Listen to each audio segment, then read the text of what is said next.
Hello, my name is Emily Traster, and I am here today with Dan Dalton, one of the founding partners of Dalton and Tomich. Dan has helped a number of churches leave the United Methodist denomination and keep their property. How are you doing today, Dan?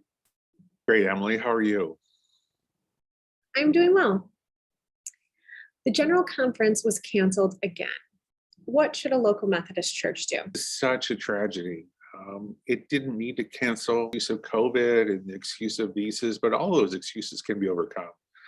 We just had a bunch of attorneys that attended a land use seminar in Arizona last weekend with 1,500 people. It can happen, but it's not, and it's no surprise. We've known since last August through multiple sources that the General Conference would not occur, and it's really for several reasons. The first one is the institutionalists just don't want it to happen.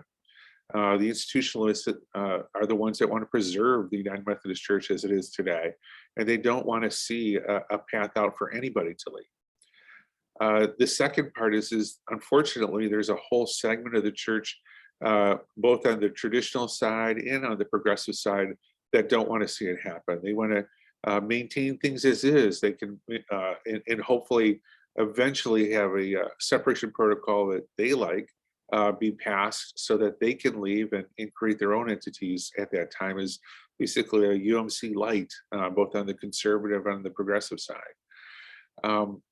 It's just it's a disappointing matter, and we understand that disappointment. And we talk to churches every day who really are just kind of waiting and hoping and praying for a general conference in 2022 and a vote on the separation protocol.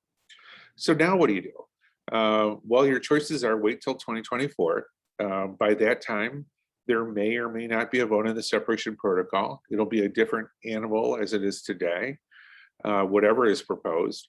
By that time, your delegates are all going to be institutionalists or progressive, which for the institutionalists, they want to keep the denomination together. So if it even gets to a vote, which is questionable, the vote passing is very questionable in 2024 as well. And then you'd also have to get past the Judicial Council as well. The Judicial Council has to vote on the constitutionality of the proposal after it's adopted, not before, but after.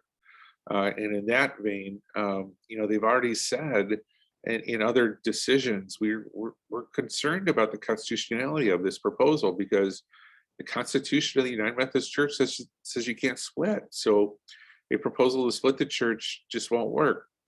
So waiting really isn't an option. You're just going to get more of the same, and you're going to get more frustrating. Your second option is to be proactive, and that is to step out, and you can step out and become an independent church. A lot of larger churches that we're working with right now are doing exactly that.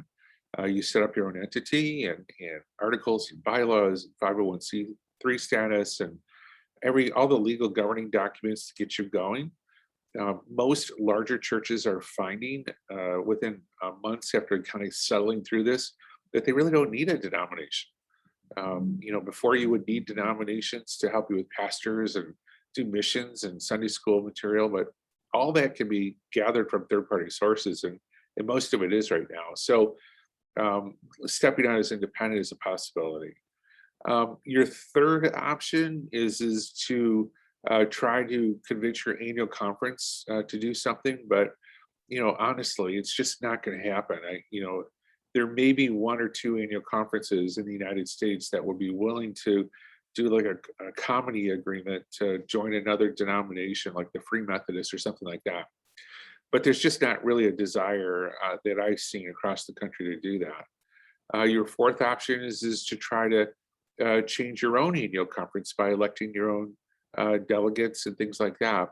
But again, that's too late. The progressives have already kind of done that. The institutionalists have done that. So if you're traditional, you're blocked out. There's going to be no more traditional bishops. The language of the Book of Discipline is going to change. This is no surprise. They've already forecasted this on both the institutional side and on the progressive side. So as traditionalists, your options really are just limited to, if you want to survive, you got to leave. You start your own entity, create your own church, and get things going. And in order to do that, it's a pretty simple process. You would work with us, and we would do first a deep dive and to figure out who you are, how you're governed, and what you own, just to look at your title on information. We then help you create a new entity or amend what you have to work on those matters. And then we work with the conference to negotiate. And in most conferences, they are willing to amicably negotiate a way out.